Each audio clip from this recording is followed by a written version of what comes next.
Hello and welcome back to Flying Bobbins.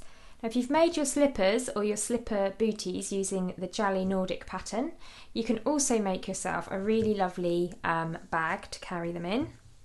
And these bags are so easy to make and they're just really useful for all sorts of things actually. You can make them in a coordinating fabric to go with your slippers or your slipper booties.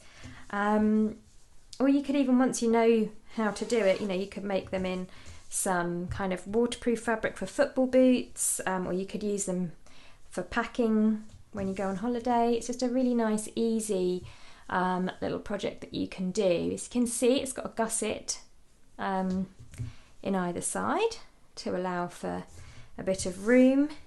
You've got a zip running down the length of the bag there and a grab handle at one end. Really easy to make, just two pieces that you need for this article. So let's show you what we've got. And you've got two pattern pieces. You've got the pattern piece M, which is the handle, and you've got pattern piece L, which is the bag itself. And the instructions of how to make the bag are printed onto pattern piece L. And this comes with the Jalie Nordik boots and slippers pattern. It's like a little bonus extra that you're going to get. Now in the kit that I supply, you get a fat quarter of fabric and you get a 50cm zip in a coordinating colour. So like I say, you don't really need much to do this. All you need really your basic sewing tools. Now you're going to start off, let's take your piece of fabric and you're going to start off by just folding it towards, with the selvages towards each other but not quite meeting.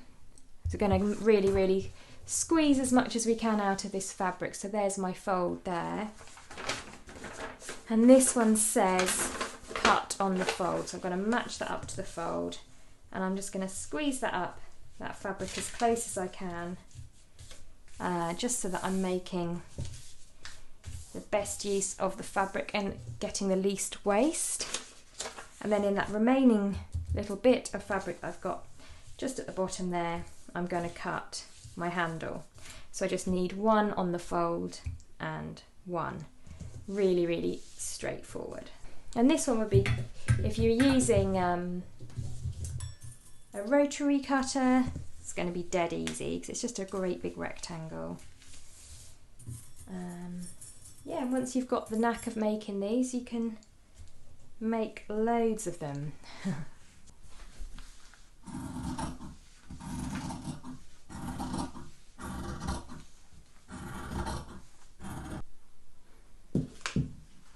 And there aren't any notches to worry about with this one, so once you've got those two rectangles cut out, then that's it. There we go. So I've got my handle and my bag, and of course that is cut on the fold, so when we unpin it,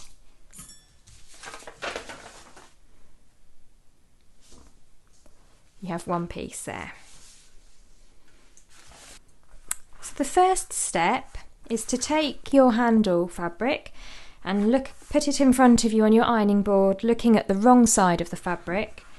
You're then going to fold in half and press. Fold in half lengthways, matching raw edges, and press that in half. There we go.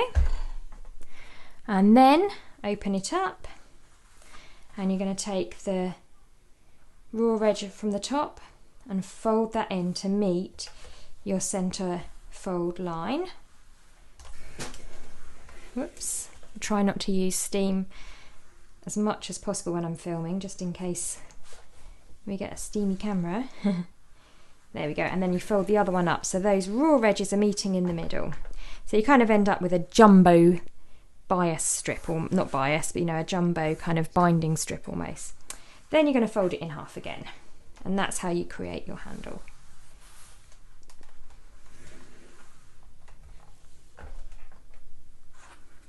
There you go.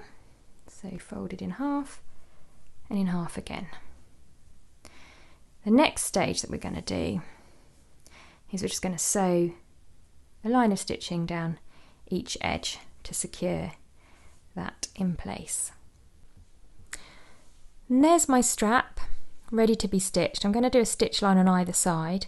I'll do the open side first. The stitch line that you're doing on the folded side is purely decorative, just so that both sides look the same. Using a straight stitch and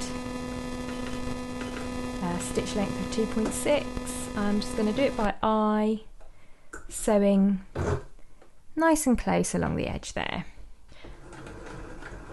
I'm not actually, you'll notice that I didn't do a back stitch then. And the reason why is because the ends are going to get sandwiched into the bag, so then they're going to be anchored anyway. And I thought, you know what, sometimes when you do those back stitches you get a little clump of thread, and sometimes, you know, where you don't need to do a back stitch because something's going to be encased, then you can leave it out.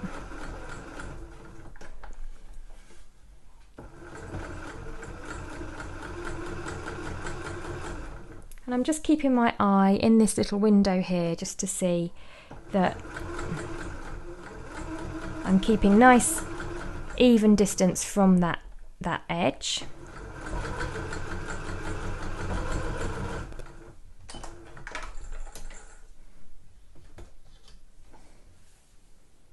So there's that first row of stitching, and I'll go in and I'll do the same on the other side. My bobbin is dangerously close to running out. I'm going to have to wind up a new bobbin in a minute. What was it I was sewing the other day with white thread that used up all my bobbin? I can't remember what it was that I was making before. Mine's gone blank. Oh, I was making cushion covers yesterday. I remember now. The bit of leftover fabric I had.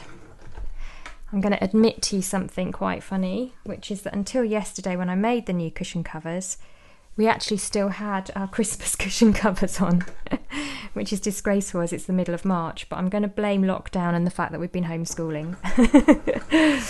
So yes, yesterday was a cushion cover making day.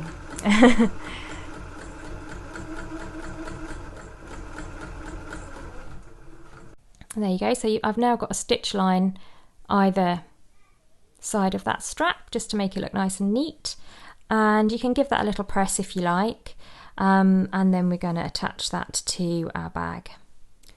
So now we've done the strap, we'll set that aside for a second and we're just going to focus on making the main body of the bag.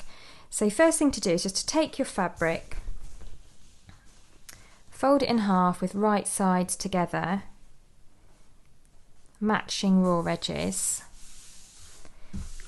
Oops. And then you just want to make a little chalk mark at the fold.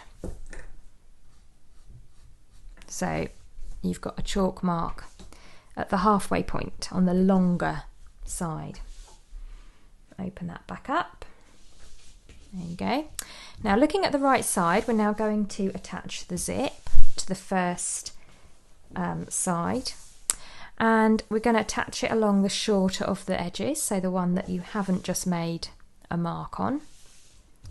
So grab your zip and you're just going to place that right sides down. Now if people get flustered about zips, just think of them as a narrow piece of fabric. It's got a right side, which is this side with the puller on, and it's got a wrong side, just like a piece of fabric.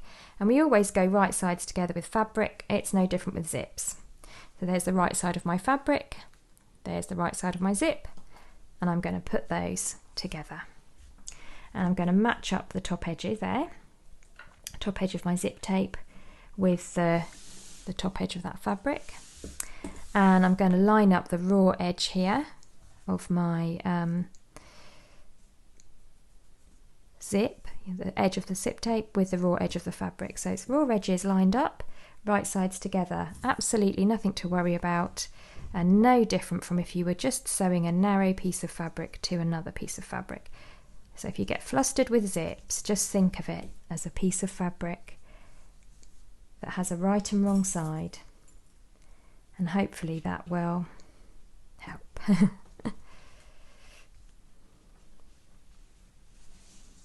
So just put in a few pins, and then I'm going to use my zip foot and a straight stitch, and I'm going to sew down here. I'm going to sew from the top down to the bottom, and that's why I'm putting the pins in this way, so that as I go I can easily take the pins out. If I put the pins in that way with the heads on this side, you know, that it's awkward, I have to twist my hand round a bit.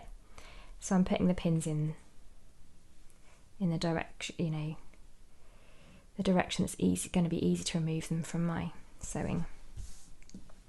And once you've got it pinned in place, you can just undo the zip to about halfway, and that's so that this zip puller is out of your way. Okay, so I'm just going to roll that fabric up so it's out of the way, and we're going to go over to the machine and put our zipper foot on and sew the first side of that zip in place. Now here's my zip foot. Yours might look slightly different. Mine has a groove on either side, so I can sew along either side of the zip. And on the bottom you'll notice that it's raised, and that's to allow the presser foot to go over the zip teeth. So that raised area just rides over the bulk of the zip teeth. So I'm just going to swap over to my zip foot, but yours might look slightly different.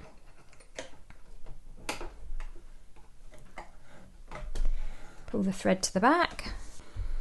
Now a lot of people always say, oh, which side should I put my zip foot on, because you have two different positions. Just think of it that you want that channel where that zip foot, the bottom of the foot lifts up, to be riding over the bulk of the zip teeth.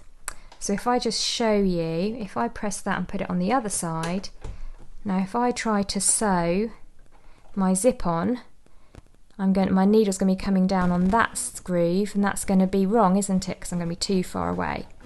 So I can see, and if you're not sure, then just try it on both sides until you get the right one.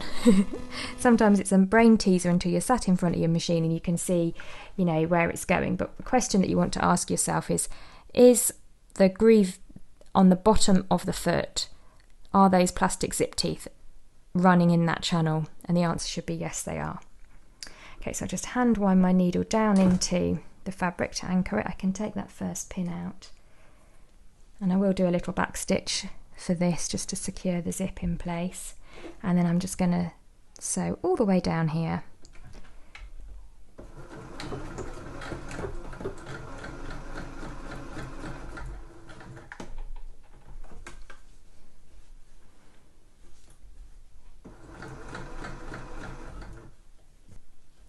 Now as you can see, I'm now coming close to my puller. So at this point I want to make sure that my needle is down into my work. I'm going to raise the presser foot.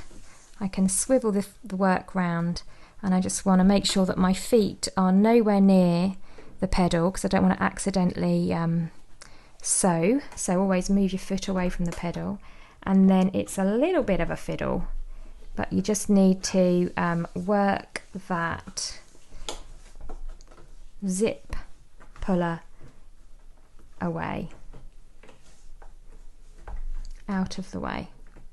I'll show you a little trick actually. You've got your stitch ripper handy, and do be careful if you're doing this. You could put your point of your stitch ripper through the hole at the end of the puller, and you can just pull away and use that sometimes if your fingers can't get in there. But you do have to just be careful that you don't rip a hole in your fabric if you're doing that. There you go, you can see how, hopefully you can see how that's working there. Just a bit easy if it's a bit tricky to get your fingers in there, but like I say, do be careful that you don't, because your stitch ripper's quite sharp, be careful that you don't rip a hole in your fabric. And then you can just carry on until the end and do a little back stitch when you get to the end. Now you'll notice whilst I'm here, actually the zip tape is longer, don't worry. This is just the way that this pattern instructions have been given. They tell you to use a 50cm zip, which is what I'm using, and then just say attach it and then chop it off. Okay, fine. Some prefer you to have the right length and then you're just gonna match up the ends. Some have a longer zip and then you chop off the excess bit. In a way, this is easier actually because there's less lining up to do. And there we have it. So our zip is now attached to the first side. And we're just going to bring it round and do the other side. So let's make some space here so you can see. You fold that in half. There's my zip tape. There's the other short edge. And you're going to bring that again right sides together. So again, I'm going to match the top of the zip tape with the top edge of the fabric there. Match the raw edges. Put some pins on there. And you're essentially going to end up with a tube.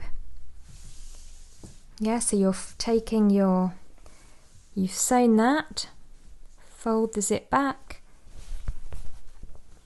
and fold in half so that the zip again is right sides together with the fabric.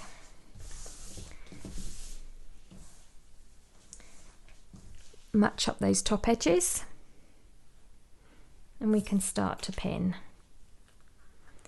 And I'm now going to be sewing down here, so I can just again put the pins in the direction that's easy for me to take them out when I'm sewing.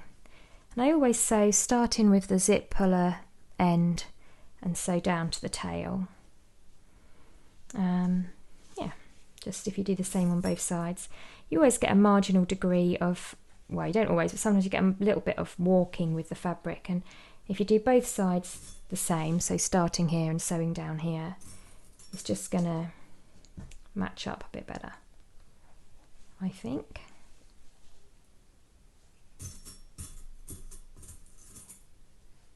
By walking, I mean just the fabric slipping down a little bit as you sew. So if you do the same with both sides, exactly the same, then they should match nicely. There we go, so the top edges are matched. And I'm now just going to sew all the way down there to attach that zip. There, so I've just done exactly the same again and just sewn all the way down that side. So my zip, I now have a tube of fabric with the zip inserted on both sides. Now the next thing that you're going to do is just give that a quick press. So you can turn it to right sides out if you like. And where you've sewn your zip in, just give it a press either side, make it nice and flat. Now eventually this is going to sit in the middle, so when you're pressing, just make sure that your halfway point there that you mark with the chalk is matching up with your zip, so that everything's nice and symmetrical on both sides. You don't want your zip to be sort of offset to one side, you want it to sit in the middle there. So you can mark your zip so it lines up with your chalk marks, and you're going to give it a nice little press. And then the next thing, once that's all nicely pressed out of the way, and pressing does make a difference. If you can set an ironing board up near your sewing, you'll make your sewing look really nice and neat, because you'll be pressing in between each seam. And then the next thing that we're going to do is we're just going to sew down either side of the zip, just to give it a nice neat top stitch and to stop the fabric from folding back over the zip. Okay, so I've given that a press and my zip is matching up with my chalk marks.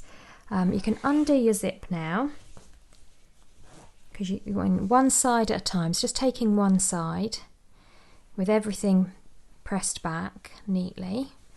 I'm going to pop that under here. You can see that I need to change my presser foot over to the other side, and I'm just going to top stitch. So my needle's going to come down here to this side, and I'm just going to stitch along here and it's just going to give it a really nice neat finish. And find a reference point so that on both sides your top stitching will look symmetrical. So my reference point, if I use a pin to point, is going to be that this side of my zipper foot, I'm going to match up with that crease. That's going to give me a nice little reference point there. And I'm using a stitch length of 2.6. I can see there I've got a rather long thread tail, so I'm just going to move him out the way, and then off we go.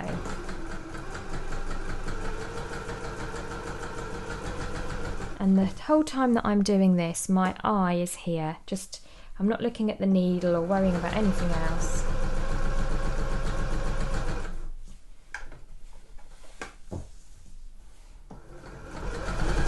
Okay, so there's my top stitch running down to the side of the zip there. And then we're going to do exactly the same on the other side. So we're only going through that one layer, remember. And we'll just pop that underneath. I'm going to swap over my foot.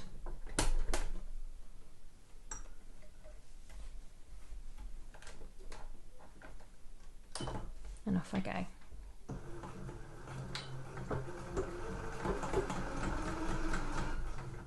I've got a full up bobbin now, so it's like that lovely feeling like when you've just filled the car up with petrol.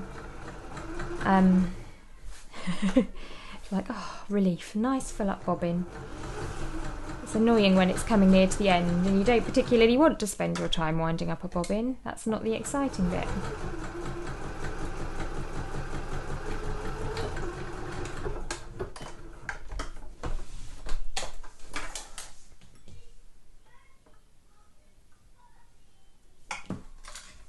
There you go. So I've now got the top stitching on both sides, so that's going to look really neat, and I can now finish my zippy foot so I can put my normal foot back on. Okay, let's do that zip up. Oh, by the way, at this point you might think to yourself, oh my goodness, what have I done? It's just that sometimes the zip gets a bit twiddled round. You haven't done anything wrong. Can you see what happened? It had gotten twiddled round like that. Just twiddle it back. You haven't done anything wrong. There we go. So that's my zip. Oh, cut those thread tails off. Always try to cut thread tails off as you go. Keep it nice and neat and tidy. You'll thank yourself for it because you won't get in a muddle. There we go, look. There's my zip. Nicely inserted at the centre of my bag with a row of top stitching either side. And we're now going to come back to our handle that we made right at the beginning, and we're going to just decide on the position for that and just tack it onto the top of the bag there.